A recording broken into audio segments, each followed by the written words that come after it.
പെട്ടെന്നൊക്കെ ലവിനെ കുറിച്ച് എങ്ങനെ പറയാനാ? ഞാൻ ഭയങ്കര സ്ലോയാ, ആലോചിക്കണം. എല്ലാവരെയും സ്നേഹിക്കാനുള്ള ഒരു മനസ്സാ പറഞ്ഞത്. എനിക്കൊരു അഭിപ്രായമില്ല, ഞാൻ ജന്മനാ single. Understanding, respecting, accepting how the way that person is. നല്ലൊരു കാര്യം.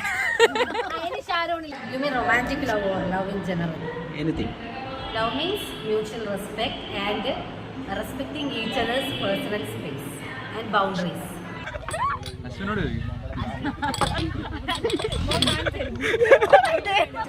പ്രേമിച്ചിട്ട് അവന്റെ ലവിന്റെ ഡെഫിനേഷൻ അറിയില്ല, മോശം. Love is pure. Okay. Love is love only. Okay. Nothing above, nothing below. Love സമാധി.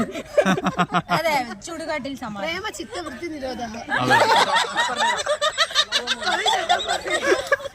അമൃത പറഞ്ഞ കറക്റ്റ്. എമ്മാതിരി സൂത്രല്ലേ.